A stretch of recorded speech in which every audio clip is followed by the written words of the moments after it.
quieren, no sé. Ya saben lo que es ósmosis.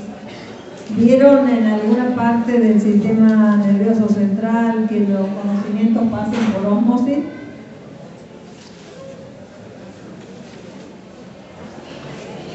No, no. No contestan.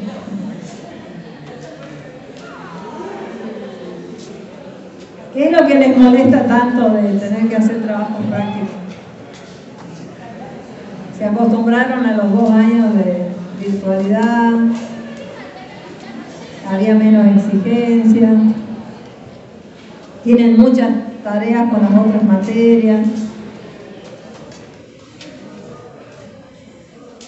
¿Cuántas están cursando? 5. Pero no corresponden al segundo año. Sí, a segundo. A ver, ¿cuáles son? Informática, salud pública. Informática opcional, la hace usted cuando quiere. Pero el profesorado es el segundo año. ¿Ah? El profesorado lo hacemos en segundo. En la licenciatura va al tercero. La podemos adelantar, pero no. La pueden adelantar y la pueden atrasar. Si segundo año no sería el año para hacer más materias, digamos. Bueno, pero ya la está haciendo y además no tiene carga horaria importante. Es reafirmar lo que usted ya sabe por el uso y costumbre. Si sé cómo es el cursado. Bien, ahí me quiso charlar, falló. ¿Otra? Didáctica. Didáctica es pesada, sí. ¿Otra? Salud pública. Salud pública es fácil. Si es lo mismo salud pública que lo que más o menos van viendo aquí. Tiene una gran relación. ¿Qué tiene que ver salud pública? ¿Qué es APS? ¿Qué son las organizaciones? No va a decir que no saben qué es la ONU, qué es la OMS, qué es la OPS. No me digan que no saben, lo saben. Ni siquiera ya se debería sacar eso de la materia, es algo que ya todo el mundo sabe. Se googlea y ya está la información, ¿no? Bien. ¿Qué más? Comunicación, sí. Comunicación hace leer mucho. O sea, ¿y qué más? Didáctica, comunicación, salud pública, problemática sanitaria. Son 4. ¿Y el año pasado cuántas tuvieron?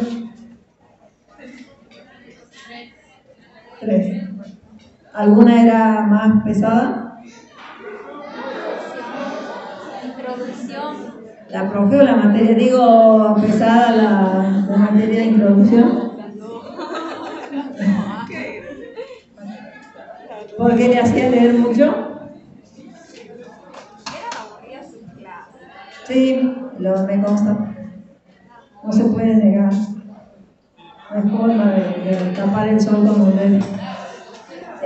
Luego también, como que muy memorista, ¿no? Por lo menos los exámenes son prácticamente de memoria.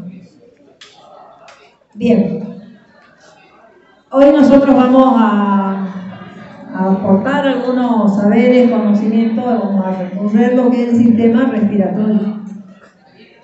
Porque les explico para que lo entiendan y les empiece a gustar un poco más la materia. Ustedes como educadores para la salud pueden utilizar los materiales que ya están creados, que no siempre se adaptan al lugar donde ustedes se van a desarrollar, ni a la población con la que ustedes van a trabajar. Y creer que hicieron una intervención exitosa y quizá la población no entendió nada porque la realidad presentada en el folleto es totalmente diferente a la de la población con la que están trabajando. El lenguaje, los dibujos, las imágenes. ¿Qué creen que siente una persona cuando le presento un folleto con una rubia de ojos celeste y es morena y baja toda su población? O al revés. una población donde presento imágenes de gente negra y son todos pálidos. La imagen que se presenta ya nos relaciona o nos desrelaciona con la información que vamos a recibir. El Instituto de Seguro de Jujuy, obra social de los jujeños. Vayan a ver la foto de las paredes. Vayan a ver si estamos representados en la foto de las paredes, donde teóricamente estamos representando sus usuarios, sus beneficiarios. Bien, entonces, ¿qué les quiero decir con esto? Un poco está la imagen, que está fácil, la cambiamos. El lenguaje, el conocimiento. Si yo como educador para la salud simplemente voy a ser un transmisor de materiales creados en otro espacio, en otro lugar, y a veces no están bien, y muchas veces no tienen información correcta, y yo repito como loro lo que ahí dice, porque no tengo conocimiento, voy a estar haciendo quizás daño y no cumpliendo con mi labor. Por eso es que pónganle ganas, sepan cómo funcionan los sistemas, cómo deben funcionar de manera normal. No se preocupen tanto, vayan siguiendo los trabajos prácticos. Ustedes ven que quieren o no quieren, le guste o no le guste, va cayendo la información porque se lo repite. Y lo que pasa es que en el segundo paso, cuando ya esto esté, vamos a tomar la creación nosotros del material para poder trabajar, pero en base al conocimiento. Yo tomo un folleto de EPOC, vamos, porque estamos hablando del respiratorio, y dice que bueno, que las personas con EPOC no pueden hacer nada porque realmente ya está obstruido, bla, bla, bla. ¿Y qué hago yo con ese folleto? Tengo que ir a hablar con gente que tiene POC y le voy y le digo, no, la verdad que ustedes ya están para atrás, listo, 5 minutos, se acabó la charla. No es esa la función. Tengo que saber cómo funciona el sistema respiratorio, tengo que saber cómo contribuye él con el cardíaco, cómo se colaboran, cómo uno le puede hacer daño al otro, por qué debe cuidar el sistema cardíaco, una persona con afección respiratoria, cuál es la comunicación, cómo es la alimentación. Tengo que saberlo. ¿Por qué? Porque va a haber un 50% de población con EPOC que cumple las normas. Y va a haber otro porcentaje en el cual yo tengo que usar conocimiento, imaginación, mirar los recursos disponibles y poder arbitrar alguna solución para esa persona. Yo quiero esos estudiantes, y esos son los estudiantes que tengo, porque las devoluciones que tengo de los chicos que van cursando es esa. ¿Sí? Nosotros hemos dado telemedicina desde el primer año que yo estoy. ¿Y qué se decían? Telemedicina, como que lo veían allá. 2020, 2021, telemedicina. Pero ¿por qué yo hablaba de telemedicina? No tengo la bola de cristal y sabía que iba a venir COVID. Porque nosotros tenemos un territorio amplio, de difícil acceso, donde tenemos que implementar esos métodos para poder llegar y hacer más chica la distancia entre las personas y una consulta. Pero telemedicina no es que te atiendan por teléfono. No es eso telemedicina. También vamos a tener un módulo de telemedicina para que por lo menos sepan lo que es y no se dejen engañar con que lo atendemos personalmente o por telemedicina. ¿Telemedicina es una llamada por WhatsApp? No, señor. Telemedicina es otra cosa. ¿Sí? Ya lo vamos a ir viendo. Bueno, el sistema respiratorio entonces es lo que vamos a ver hoy. Voy a achicar un poquito las luces aquí. Tenían todas listas y yo no veía nada, así que voy a poner luz. Ahí estamos, también las personas que están aquí adelante. Sistema respiratorio lo tenemos que describir primero anatómicamente. ¿Dónde comienza? ¿Por dónde respiramos? Nariz. Después pasa nariz, boca, porque también respiramos por la boca, ¿verdad? O sea, la nariz y la boca forman parte del sistema respiratorio. Y ahí ya empezamos con algo. ¿Por qué no es conveniente respirar por la boca? Porque la nariz cumple una función en el sistema respiratorio. ¿Cuál es la función? La función de la nariz en el sistema respiratorio es calentar, humedecer y quitar partículas al aire que voy a inspirar. Por eso tenemos los pelitos de la nariz, porque actúan como filtros. ¿Es conveniente respirar por la boca o es lo mismo? No, no es lo mismo. Hay que respirar por la nariz, lo más que se puede. Lo deben haber experimentado en estos tiempos que hemos estado con barbijo, que había dolor de garganta, había molestia en la garganta después de muchas horas con barbijo. Y eso se debe a que por el barbijo respirábamos por la boca. Si uno puede pensarse, cuando tiene puesto el barbijo, respira más por la boca que por la nariz. Entonces, había una función de la respiración que se estaba alterando porque estábamos respirando por la boca. Y había dolor de garganta y era motivo de consulta y de susto y demás, porque permanentemente estábamos agrediendo a la garganta con ese aire que no se calentaba ni se humedecía lo suficiente. ¿Sí? Bueno, después de la boca, la nariz, ¿a dónde vamos? ¿Qué sigue? Laringe, faringe. A ver quién me ayuda. ¿Qué les pasa? No, la tráquea está más al fondo.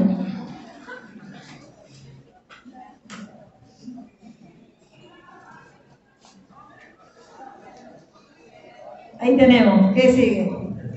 No, se salteó. Una vez pasado, no sé si se salteó. Busca otra imagen por ahí.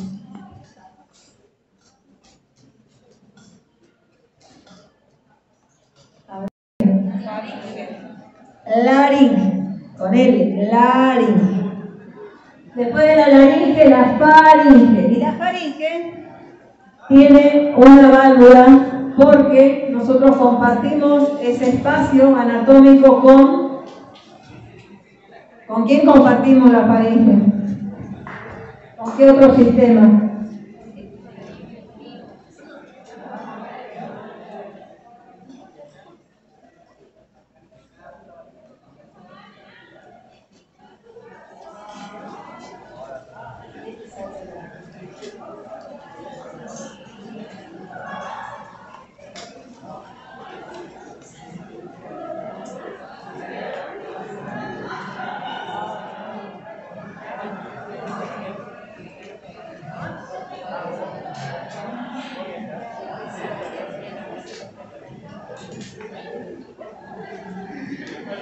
Si hay alguien aquí que utiliza las cuerdas vocales para trabajar o para cantar por placer o por trabajo, el respirar por la boca daña las cuerdas vocales.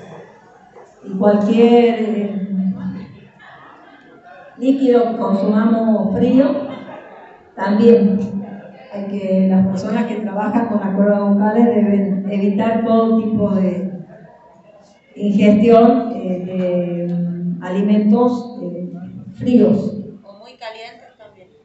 Muy calientes también, sí. Y siempre tienen que hacer ejercicio de calentar la voz antes de hacer un esfuerzo.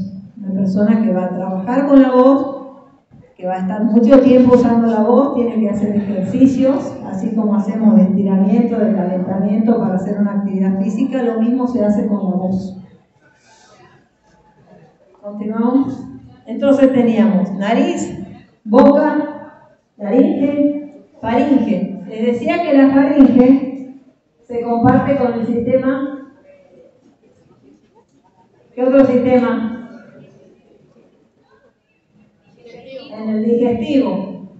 A veces cuando se nos cruza algún pensamiento, no, cuando respiramos y estamos comiendo, muchas veces sentimos que nos ahogamos, porque hubo un mal juego entre la respiración y el tragado que quiso irse la alimentación para la parte respiratoria.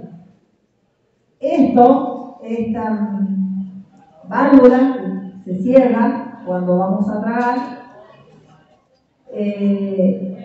como es músculo dependiente, depende de los músculos. Cuando vamos ganando en años o vamos envejeciendo, los músculos van perdiendo su capacidad de contención, es normal. Y una de las dificultades también surge a nivel del tragado. Las personas suelen tener dificultades para deglutir, para tragar cualquier alimento, por eso empiezan a elegir alimentos más líquidos, pero además hay dificultades para el cierre de la válvula y es bastante común que el adulto mayor haga infecciones respiratorias por el ingreso de alimentos a la vía respiratoria, porque no se produce adecuadamente el cierre o el cierre está demorado.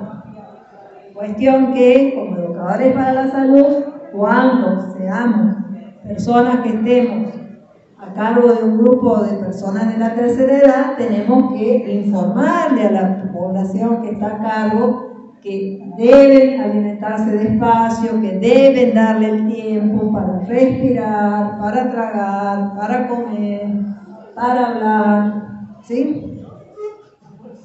Estamos ahí en la faringe, ¿sí? Dice que permite el pasaje del aire, actúa como cavidad de resonancia y amplifica el tono de voz durante la fonación. Seguimos. Ahí tenemos la laringe, es más fundamentalmente fonatoria, ¿sí? Encargada de la parte de la voz. Seguimos. Ahí estamos con la tráquea, que querían llegar a la tráquea. Hicimos un paso primero, ¿no? Tenemos nariz, laringe, tráquea. La tráquea es, bueno, vamos ahí a mencionar todo lo que mencionamos antes: faringe, laringe, vías respiratorias, conforman las vías respiratorias altas. Vías respiratorias altas: nariz, laringe, faringe, cuerdas vocales. A partir de la tráquea comienzan las vías respiratorias bajas, más bien, digamos, ya llegando a los bronquios, pero la tráquea es como la transición entre la media, entre la alta y la baja. Entonces, vías respiratorias altas, nos quedamos con laringe, faringe, nariz. Esto es importante porque un proceso de infección, de inflamación, cuando afecte las vías respiratorias altas, es menos grave, es más sencillo de tratar y a su vez el mismo organismo tiene sistemas para luchar contra eso. Todo el sistema de la tráquea está, la laringe, la faringe, todo está rodeado por un epitelio ciliar, por una especie de escobillas que se mueven hacia arriba, ¿sí? Por más que el movimiento sea hacia abajo y hacia arriba, lo que hacen con las partículas es llevarlas hacia arriba, sacarlas del tracto respiratorio y llevarlas hacia la garganta para que las podamos eliminar. ¿Cómo las eliminamos? De dos formas. Puede ser que tengamos expectoración y la arrojemos hacia el exterior, o que la traguemos, pase al sistema digestivo y allí con los ácidos digestivos se muere la bacteria. Por eso también se relaciona muchas veces, y lo vemos en los niños, que cuando hay aumento de mucosidad a nivel del sistema respiratorio, como ellos no tosen y expectoran, ¿qué hacen?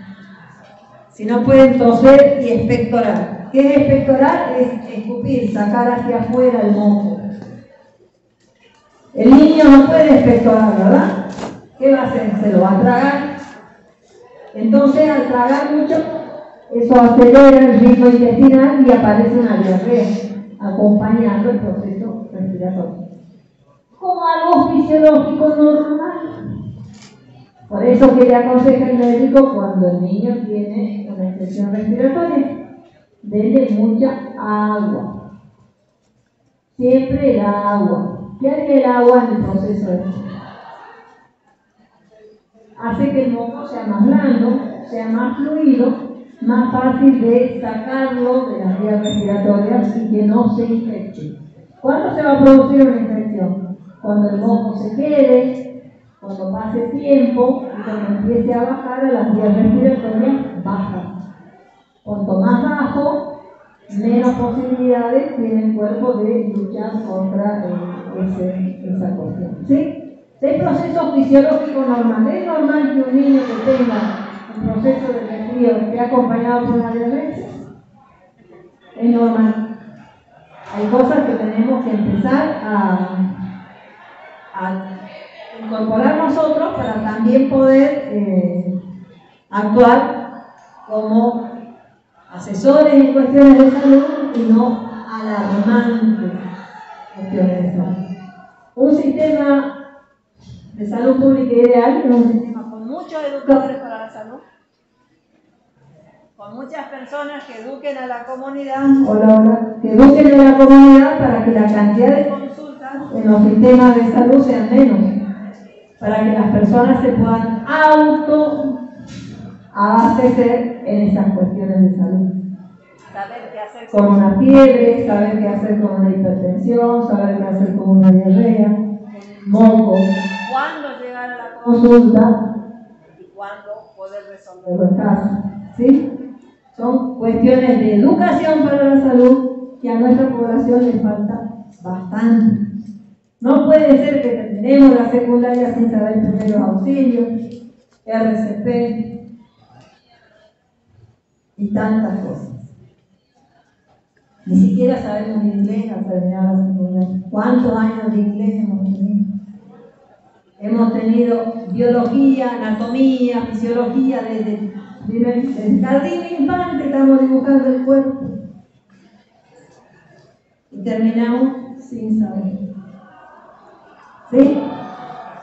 Hay que mejorar, hay que acortar la formación primaria, secundaria, hay que comenzar la universitaria antes y hay que hacerla más efectiva. Efectiva para el saber, pero también efectiva para la autoatención de las personas. Bueno, ahí tenemos entonces la tráquea. La tráquea luego, primero comienza siendo un órgano único. La tráquea es un órgano duro, bastante resistente, formado por anillos cartilaginosos. El cartílago es un tejido intermedio entre el tejido que conocemos y el hueso, es bastante resistente. ¿Para qué? Para que por compresión no nos quedemos sin aire, ¿no? Porque acá estamos protegidos por lo que es la columna vertebral, pero en la parte media del cuerpo queda un poco la tráquea medio expuesta, ¿no? Entonces, por eso es un tejido duro para que no se pueda comprimir y quedarnos sin aire. El cuerpo pensó en todas las situaciones. Luego, cuando la tráquea llega a los pulmones, se bifurca en dos bronquios, uno para cada pulmón. Nosotros tenemos dos pulmones de distintos tamaños. Tenemos el pulmón derecho y el pulmón izquierdo. Uno de ellos es más chico. ¿Cuál se les ocurre que es más chico? ¿Y por qué? ¿Es más chico cuál? El izquierdo.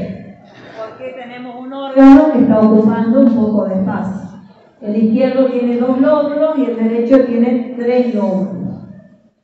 Dentro del pulmón se vuelve a dividir el bronquio en bronquiolos. O sea, sigue dividiéndose. Volvemos y los bronquiolos ya son una estructura que participa en el intercambio gaseoso. Hasta los bronquios es solo transporte, conducto. Hace de conducto para que pase el aire. A partir de los bronquiolos ya hay un intercambio gaseoso. Porque, ¿cuál es la estructura donde se produce el intercambio gaseoso en el pulmón? Se llama alveolo. El alveolo es la unidad funcional del pulmón, porque en ella se produce el intercambio gaseoso. ¿Cuándo algo es la unidad funcional? Cuando es representativa esa partecita de la función de ese sistema.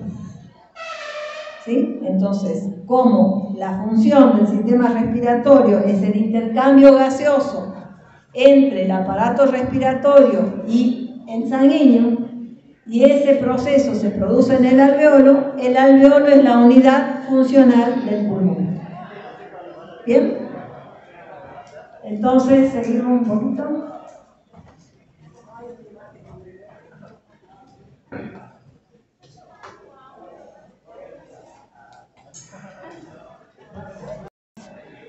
La tráquea se divide luego en bronquio.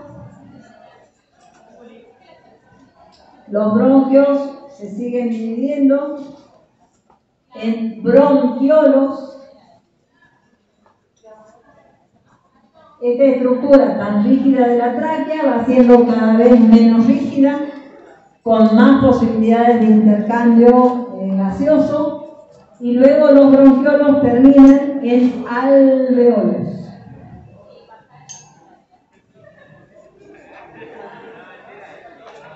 Esta es la bifurcación del bronquiolo en alveolos. Como ven, está representado por 2 colores, color rojo y color azul. Habíamos ya establecido que cuando aparece la sangre roja es la sangre oxigenada y la sangre azul es la sangre que tiene menos oxígeno. No es que no tenga, tiene menos y tiene más dióxido de carbono. Para no hacernos tanto lío, nosotros decimos que la sangre roja es oxigenada y la azul es carboxigenada. Carbo del dióxido de carbono. Allí hay una pared muy finita que permite el intercambio. La sangre viene oxigenada, se encuentra con una diferencia de presión que favorece que esa sangre entregue el oxígeno y tome el dióxido de carbono. Por eso ahí es donde se produce el intercambio. Ese es el espacio que necesitamos, que la estructura esté sana, que esté limpia, que haya la cantidad de alveolos que necesitamos para el intercambio, que haya una salud respiratoria en ese sentido. Por eso, cuando nosotros vemos, o vimos, o pasamos por esto del coronavirus, que las personas tenían que tener asistencia respiratoria, es porque tenía predilección y había un receptor de membrana esperándolo al coronavirus en los alveolos pulmonares.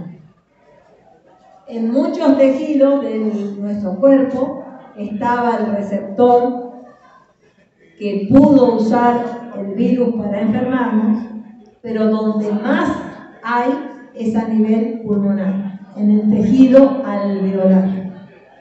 Entonces podía unirse a nuestros alveolos e impedir el intercambio de oxígeno. Por eso la persona que contraía el virus y tenía la suficiente carga viral como para que produzca ese daño, entraba en insuficiencia respiratoria y necesitaba respiración mecánica asistida.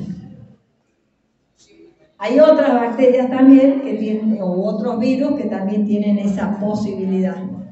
Pero hasta ahora descritos, el que tiene el virus que se conoce con mayor afinidad y con mayor poder de daño rápido, en corto tiempo, son los coronavirus.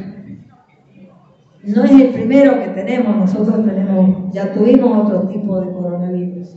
También tiene mucha capacidad de daño el H1N1, que también tuvimos una gran epidemia, pero que no nos afectó a todo el país, sino fundamentalmente La Plata, en Buenos Aires. Como lograron circunscribir a esa zona, fue una epidemia, no una pandemia. Igual, algunos casos aislados hubo en el resto del país, pero ahora estamos teniendo bastantes casos, ya no tan aislados en este momento en la población argentina. Se nos fue el coronavirus y se nos vino el H1N1.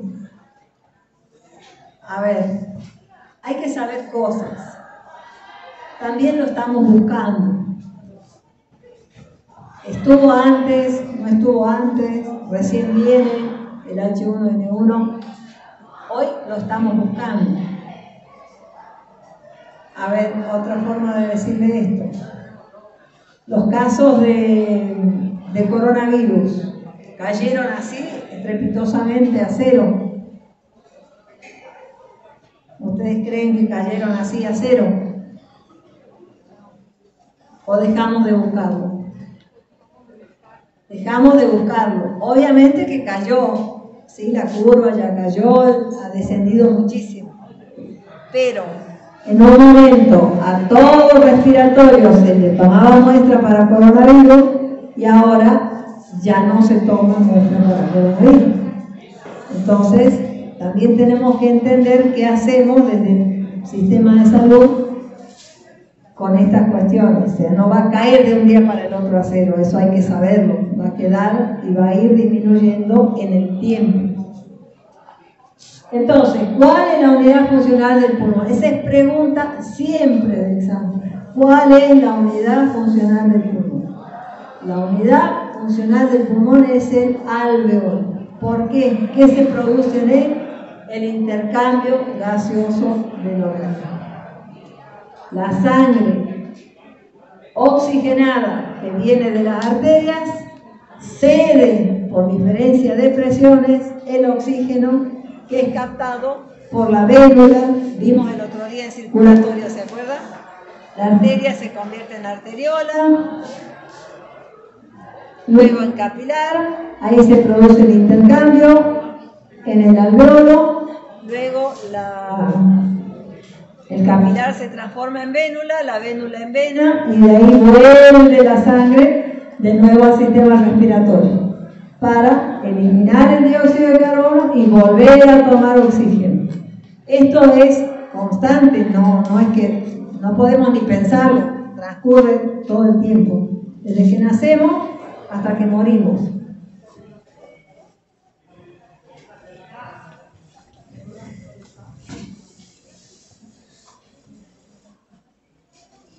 Leer y escuchar.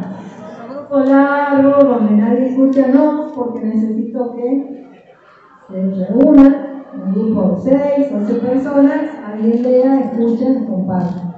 Son temas de interés general, no es solamente la cuestión de fisiología, ¿sí? Es algo más real, más ligado al sistema respiratorio, pero con actividades, con cuestiones que nos pueden llegar a pasar. Entonces, las funciones del pulmón, la más importante, ¿cuál es? Respiratoria. Pero tiene una función de regulación.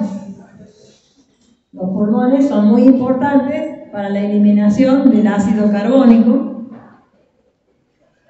o el CO2 o el dióxido de carbono, de cualquier forma que le quieran llamar, ácido carbónico, CO2 o dióxido de carbono, que es producto constante del metabolismo celular.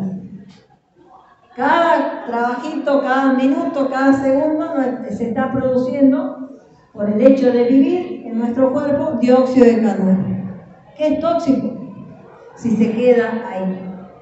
Tiene que ser removido, tiene que ser eliminado. Tiene que venir el oxígeno y eliminar el dióxido de carbono. ¿Sí? En la sangre, el tejido tiene más afinidad por el oxígeno que por el dióxido, por eso toma el oxígeno y suelta el dióxido de carbono. Casi un 20% de la circulación sanguínea se encuentra dentro de ¿qué? De los vasos sanguíneos, de los depósitos sanguíneos. Y la eliminación del calor directamente proporcional a la frecuencia respiratoria. Si nosotros no tuviéramos pérdida de calor, como cualquier máquina que está trabajando, produce energía, produce ATP, produce calor.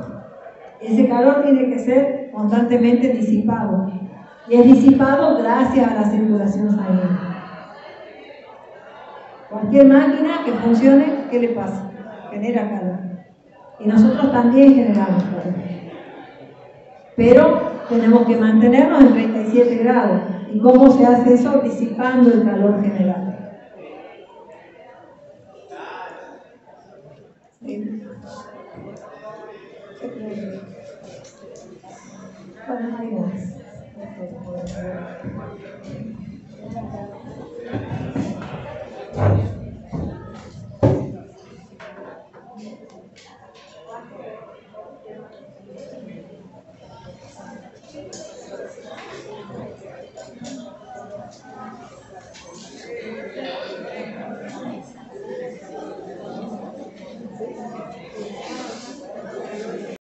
Vayan leyendo una página cada vez más. Desde el título. Claro, que la concentración de oxígeno en la atmósfera es constante a cualquier altitud. Cuando se asciende a una velocidad una disminución. No, escucho. ¿Para ¿Qué te venía? Yo te leo. ¿Con qué Ella letra está al tiene más frente. fuerte? Ella tiene voz más fuerte. Yo te lo leo. Ahí está. Respuestas fisiológicas a la altitud. Aunque la concentración de oxígeno en la atmósfera es constante a cualquier altitud, cuando se asciende a una montaña se produce una disminución de la disponibilidad de oxígeno en el aire ambiente, causada por la disminución de la presión atmosférica, lo que reduce la PO2 inspirada. Consecuentemente, la presión parcial de oxígeno en sangre, efecto que se denomina hipoxia hipobaríca. La PO2 inspirada se relaciona con la presión barométrica según la fórmula. PO2 inspirada igual a FiO2, presión barométrica menos 47 milímetros de mercurio. En caso de respirar aire ambiente, la FiO2 es 0,21 a cualquier altura. Para conocer la FiO2 es necesaria para obtener la PO2. Chicos, ya hemos repartido los temas, cada grupo tiene temas. Para conocer la FiO2 necesaria para obtener la PO2 inspirada deseada a determinada altura, bastará despejar de la fórmula anterior. La disminución de PO2 disminuye el suministro de oxígeno a los tejidos del organismo, lo que causa la denominada enfermedad de la altura, que determina una disminución de las capacidades físicas y mentales de las personas que ascienden a la montaña. Los efectos fisiológicos derivados de la exposición a la altura en la montaña se resumen en la tabla 2.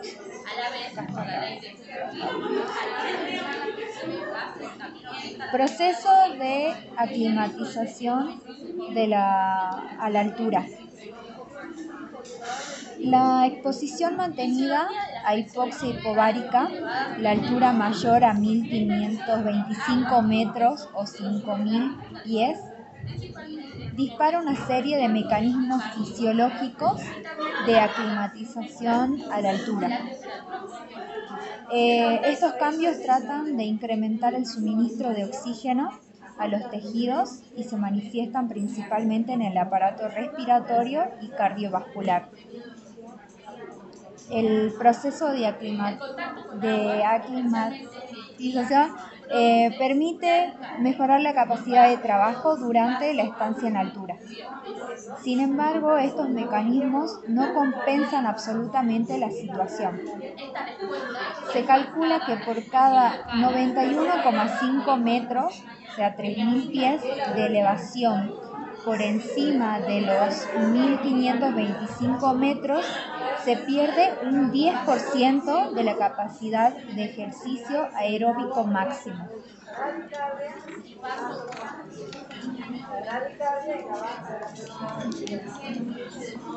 Por el contrario, estos mecanismos de compensación tienden a incrementar la capacidad de trabajo cuando se disminuye la altura. Los efectos contenidos se mantienen entre 1 y 4 semanas después de volver a nivel del mar. Los cambios fisiológicos afectan todas las fases de suministro de oxígeno, desde el momento del intercambio gaseoso en los pulmones hasta la difusión de oxígeno a nivel mitocondrial.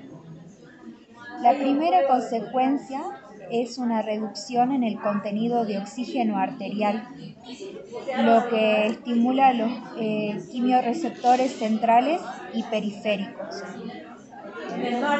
Este efecto ocurre cuando la PO2 inspirada es igual o menor a 122 milímetros de mercurio, nivel que se alcanza cuando la altitud es mayor a 1525 metros. Los quimiorreceptores provocan un incremento de la ventilación que eleva la PO2 en el alveolo mediante una reducción de la PCO2. Este mecanismo es eficaz hasta los 2.400 metros de altura. A partir de este punto, el incremento de ventilación no compensa la PO2, que disminuye de modo proporcional al incremento de altura. Esta disminución de la PO2 continúa estimulando los quimiorreceptores, lo que produce hiperventilación, que a su vez causa una alcalosis respiratoria, que tiende a limitar el incremento de la ventilación en la fase inicial de la exposición a la altura. Después de varios días, la alcalosis respiratoria se compensa mediante un incremento de la excreción de bicarbonato. La ventilación en reposo comienza a aumentar lentamente debido a la estimulación continuada de los quimiorreceptores, alcanzándose el nivel máximo a los 7 o 10 días de exposición. En consecuencia, el incremento de ventilación es el mecanismo responsable de asegurar la disponibilidad de oxígeno a nivel celular durante el proceso de aclimatación a la altura.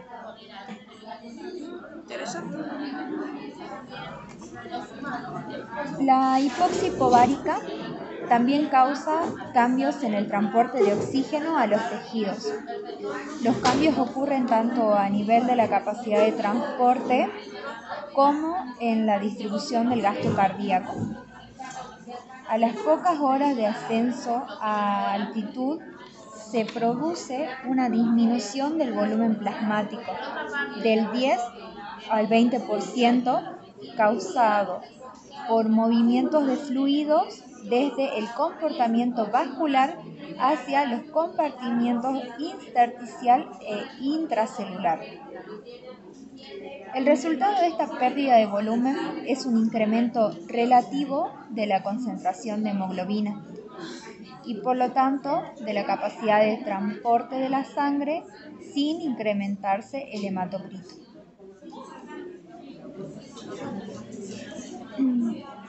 A pocas horas de exposición se incrementa la producción de eritropoyetina por el incremento del número de hematíes, que no es valorable hasta varias semanas después del inicio de la exposición.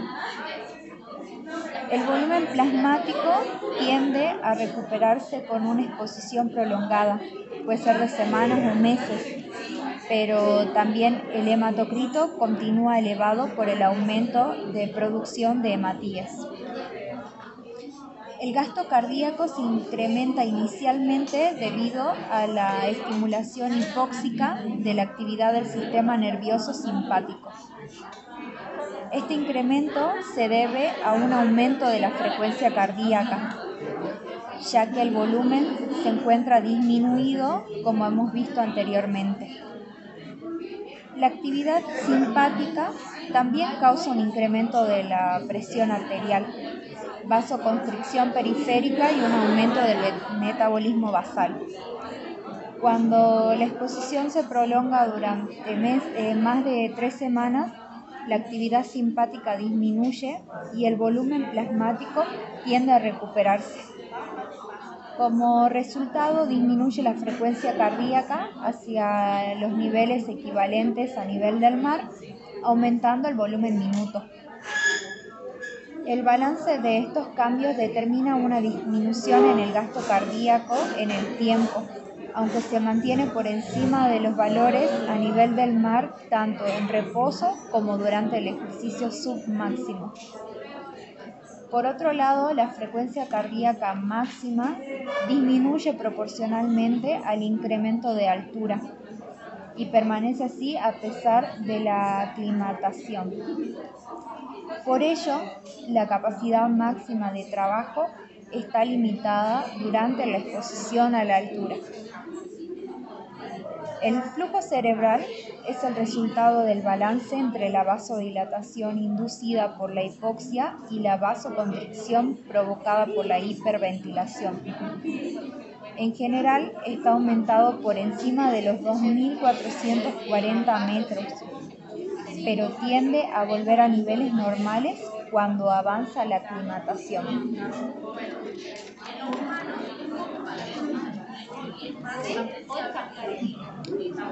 Hay que recordar en este punto que el proceso de aclimatación es específico de cada altura y que cuando se desciende hacia el nivel del mar se pierde la aclimatación aproximadamente a la misma velocidad que se ha desarrollado.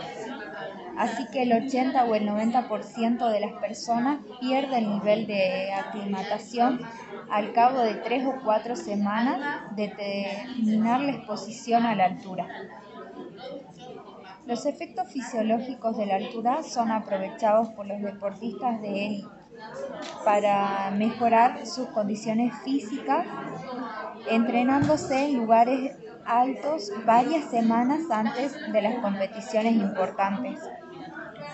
También se han desarrollado cámaras hipobáricas que simulan las condiciones ambientales de las altitudes y se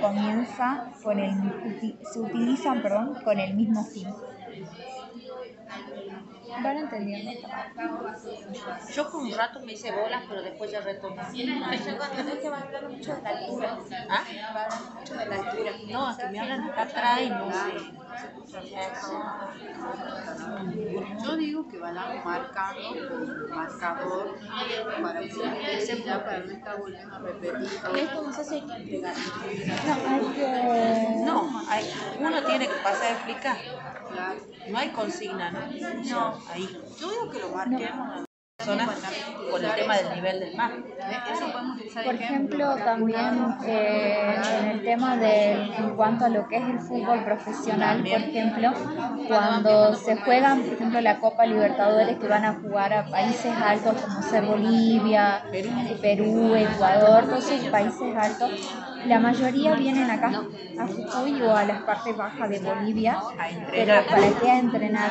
Y eso es como ella dice, cuando se asciende a la montaña, por ejemplo, puede haber un pico de gravedad que se alcanza entre las 24 y las 48 horas, pero el organismo empieza a compensar, o sea, vuelve a la normalidad después de 3 o 4 semanas recién. Entonces eso es lo que por ahí tenemos que... Aparte de hacer la diferencia con personas que vienen, cuando vamos a lugares altos, como por ejemplo a la zona de Punta Corral, que ha ido la gente últimamente, también se ve la diferencia por las alturas. A una persona que está aclimatado acá a la ciudad, en su propia provincia, mira que es al tema físico. O sea, no, es que todo tiene que ver. La edad, no solo en cuestión de sexo, pero la edad fija, la edad tiene que ver, interviene mucho. Ellos estaban comentando lo mismo que nosotros. ¿Dan su opinión? Todos opinamos esto. Problemas médicos no relacionados con la altura. Así, dependiendo de estos factores, los problemas de altitud varían en frecuencia de aparición, de raros a comunes, y en intensidad de benignos a autolimitados hasta rápidamente fatales. En general, todos son formas de edema inducido por hipoxia. Los más comunes son la enfermedad aguda de altura, el edema pulmonar de altura y el edema cerebral de altitud y el edema periférico de altura. Por ejemplo, esta que es la enfermedad aguda de altura es un cuadro autolimitado de síntomas que aparece cuando se asciende rápidamente a altitudes superiores a 1830 metros. Se cree que está causado por un edema cerebral subclínico inducido por la hipoxia. Se caracteriza por estar relacionado directamente con la velocidad del ascenso. El ascenso en menos de 24 horas a altitudes entre 1800 y 2500 metros afecta al 10 o al 20% de las personas. Si se alcanzan los 3000 metros, se afecta el 75% de las personas. Cualquier persona es susceptible, aunque el grado de afección depende de la idiosincrasia particular de cada individuo. El inicio de los síntomas ocurre entre las 3 o las 24 horas después de alcanzar la altitud, y el pico de gravedad alcanza entre las 24 y las 72 horas. Los síntomas predominantes son la cefalea simétrica, global, y puede llegar a ser incapacitante, más intensa por la noche y recién despertado. Empeora con el ejercicio y con las maniobras de Valsalva y náuseas también. Es un cuadro autolimitado que se detiene si es para el ascenso, digamos. Se puede prevenir con ascenso lento, reposo, con acetosalamida. La aspirina o el ibuprofeno o paracetamol y antieméticos pueden resultar útiles. Puede evolucionar a edema pulmonar o cerebral. Yo creo que esa es la más común, digamos, que es la que viene, para la que pasan, digamos, las personas que vienen para el norte. Vayan redondeando y podemos empezar a pasar. Recuerden hacer el resumen y firmarlo con todos los del grupo para que compute la asistencia. Un edema pulmonar no biogénico que ocurre cuando en individuos no aclimatados que ascienden rápidamente a gran altitud. Está causado por la combinación de la hipertensión pulmonar inducida por la hipoxia y por un incremento de la permeabilidad del endotelio capilar. Se caracteriza por el aumento de la presión arterial pulmonar, presión de llenado de aurícula izquierda normal y función ventricular normal. Son factores de riesgo la edad, por ejemplo en los jóvenes, el sexo masculino y la realización de ejercicio intenso. No solo se trata que puede conducir rápidamente a la muerte en menos de 12 horas. El mejor tratamiento consiste en iniciar el descenso de modo inmediato o bien utilizar cámaras hiperbáricas portátiles con suministro de oxígeno continuo. La tasa de recurrencia suele ser alta. Se debe, por lo tanto, prevenir mediante una buena aclimatización. La nifedipina es un fármaco útil para la prevención y el tratamiento.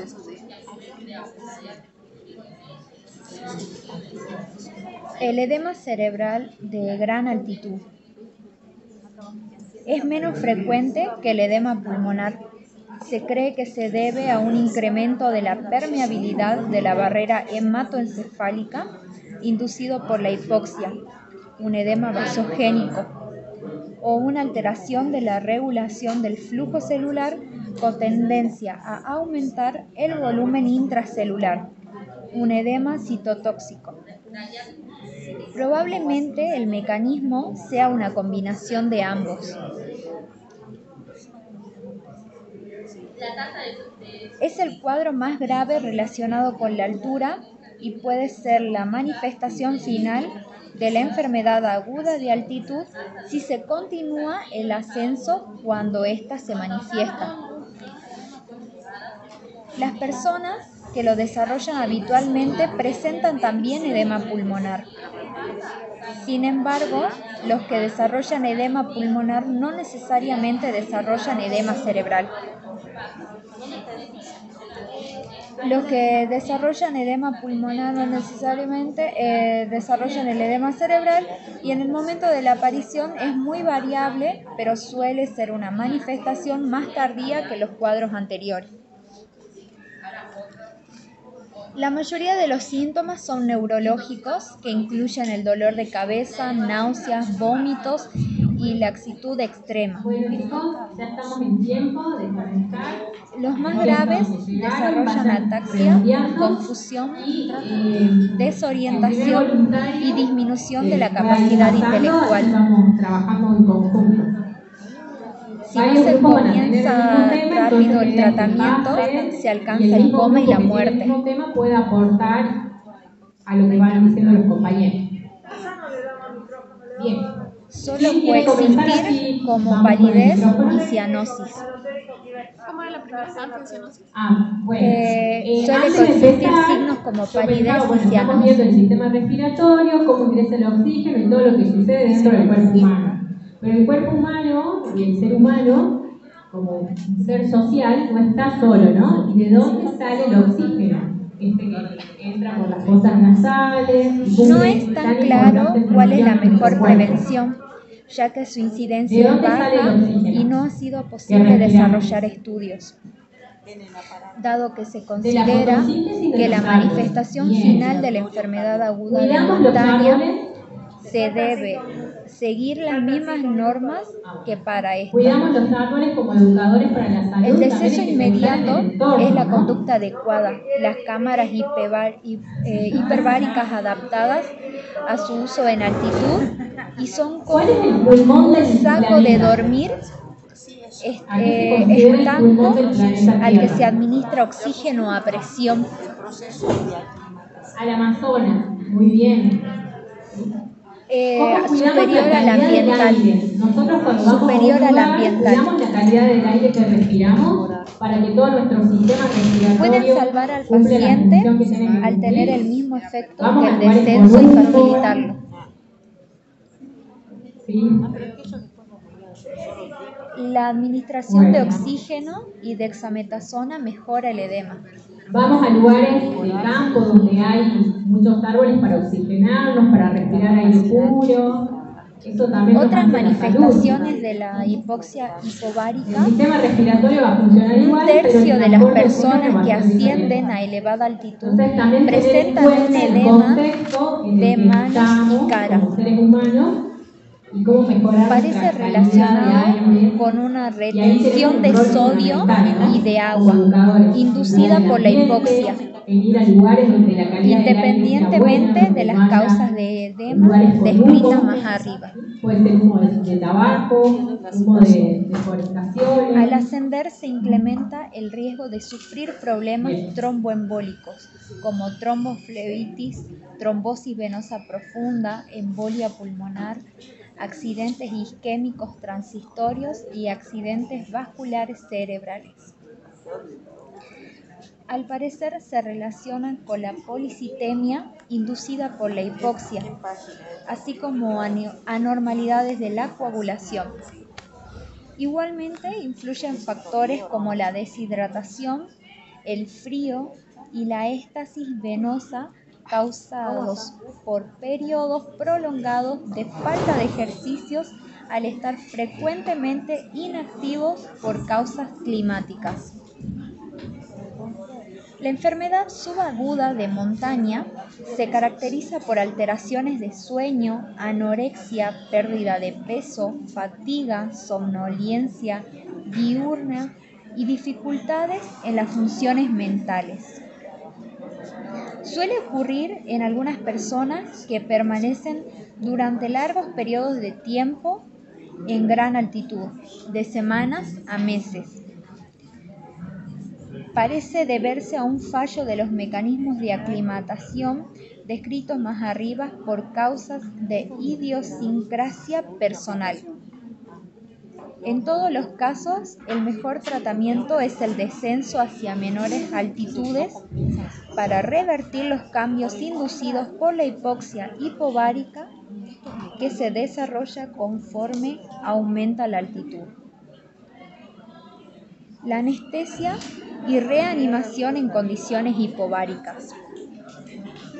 En la anestesia en alturas se ha de tener presente los cambios fisiológicos referidos y utilizar oxígeno y los gases anestésicos guiándose por las presiones parciales y no por las concentraciones.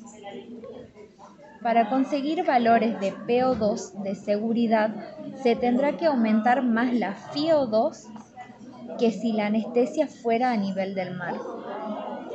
Así, si partimos de que una FiO2 de 0,3 es segura a nivel normal, esto presenta una PO2 inspirada, de PO2 inspirada igual a 0,3, que son 760 milímetros de mercurio menos 47 milímetros de mercurio, que es igual a 213,9 milímetros de mercurio.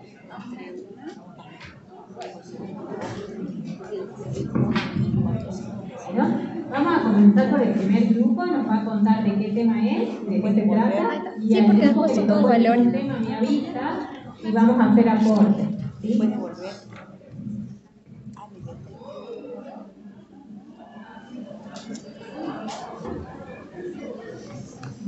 Hola, bueno, a nosotros nos tocó Entonces hay que subir lentamente. El ascenso del uso en varias estaciones. No es que llega hasta la profundidad y sube libre. Eso lo va regulando una vez que tiene entrenamiento con la misma garrafa y la misma presión. Asciende una cantidad de metros, se estaciona hasta que compense. Vuelve a subir otra cantidad de metros, vuelve a compensar. Hoy por hoy los equipos tienen el aviso electrónico de todo esto que tienen que hacer el buzo. No los que alquilamos en unas vacaciones de verano, no. Tampoco el buceo que hacemos en las vacaciones de verano en a tanta profundidad, ¿no? Pero todo esto se estudió cuando no teníamos elementos para poder determinar todas estas cuestiones de la presión de nitrógeno y demás, y obviamente cómo se estudia y cómo se aprende, en base a errores. Hubo cuestiones que fueron pasando que tuvimos que ir analizando y aprendiendo. Entonces, ¿puedo ir a bucear a profundidad de una sin entrenamiento previo? No. Es todo un sistema de aprendizaje. Cuando uno va a querer tomar alguna de estas actividades, va haciéndolo por niveles. Nivel 1, nivel 2, nivel 3, nivel 4. Cada uno de esos niveles va a tener una profundidad de inmersión. Y lograr certificar que uno puede hacer buceo a mucha profundidad es un entrenamiento superior. Incluso el buzo aprende a cómo descomprimir, ir reduciendo y aumentando. Entonces, todos estos cambios, ¿por qué se producen? Porque nosotros estamos preparados como cuerpo para respirar y vivir al nivel del mar, respirar aire y no estar en otras situaciones, pero lo podemos hacer, nos podemos adaptar y hay equipos. Seguramente tienen algo más que aportar, algo que agregar. No. ¿Les gustó el tema? ¿Les gustó leer un poquito más sobre cómo juega la respiración en otros espacios? ¿Sí? ¿Hay otro grupo que tenga buceo?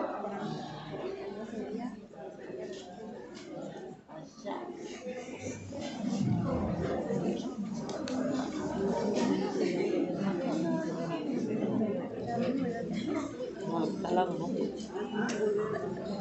los chicos que no están muy contextualizados, que no han podido bucear.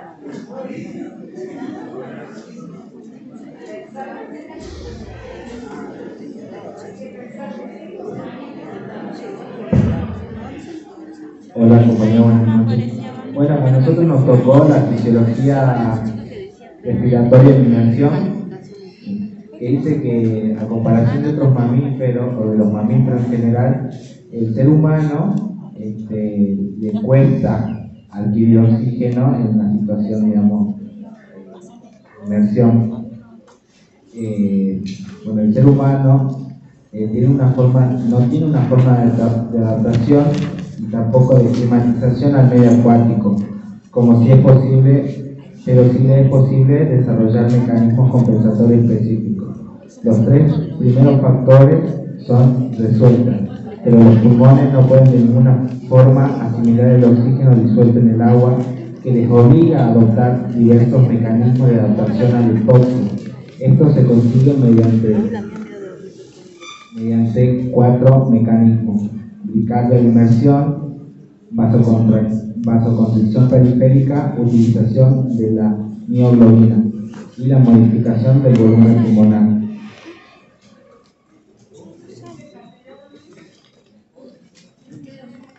Bueno, que el ser humano va adaptando su comportamiento interno, digamos, del sistema respiratorio para poder soportar.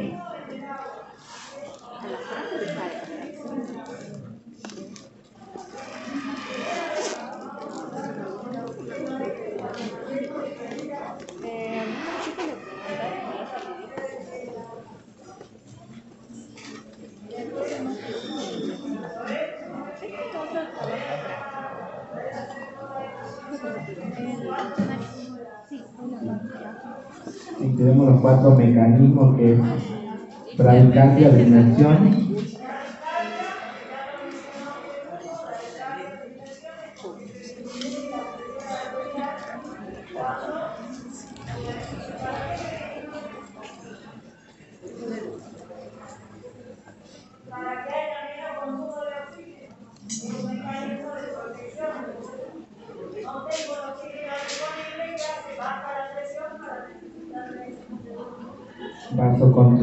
vasoconstricción periférica,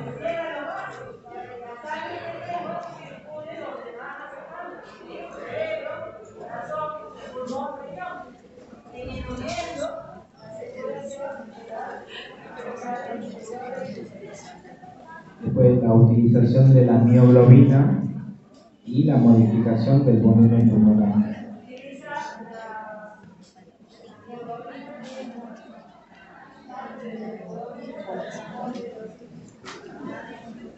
Y la modificación del volumen pulmonar.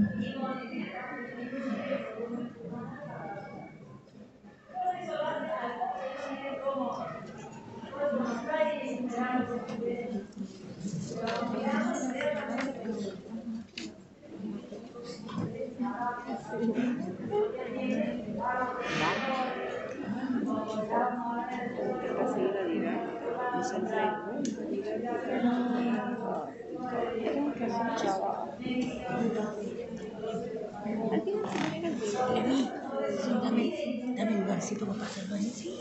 Paso por acá.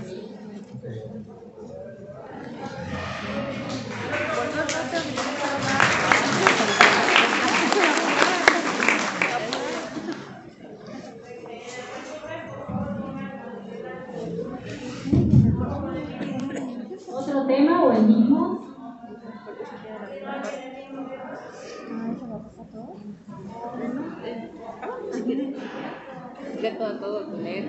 También está el proceso de aclimatación.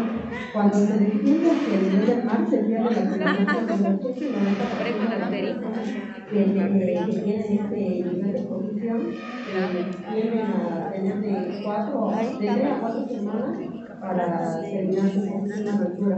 Sin embargo, los palos psicológicos de altura son sumamente realizados por los deportistas. La revista de altura a su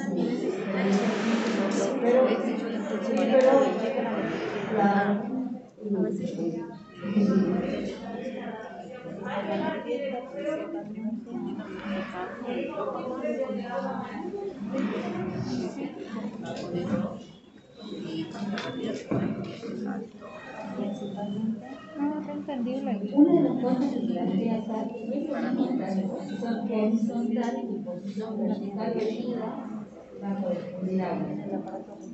La presión a la altura de su pecho es mayor que la presión a la altura de su boca. Así el sistema respiratorio se encuentra comprimido. Esta comprensión también causa una traslocación central de la sangre que está incrementada por la pérdida de las cargas gravitacionales sobre el abdomen y las extremidades. El resultado neto es que la capacidad residual funcional se reduce y se incrementa la resistencia de la vía aérea, así como el coste de ventilación de oxígeno. Este efecto se puede compensar mediante la regulación del deseo. Esto también tiene que ver con todo lo que es el proceso, lo que podríamos manejarlo con lo que estamos viendo, con todo lo que es el proceso a nivel de los pulmones y de los alveolos, donde se produce la gasificación del sangre, para ver diferentes porciones de la sangre que liberan o hacen para ciertos lugares no distribuidos que en forma normal, afecta directamente todo el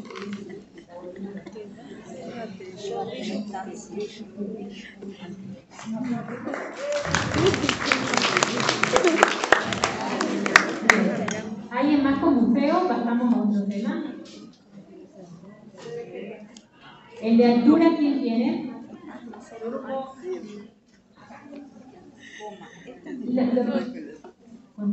¿Y el tema?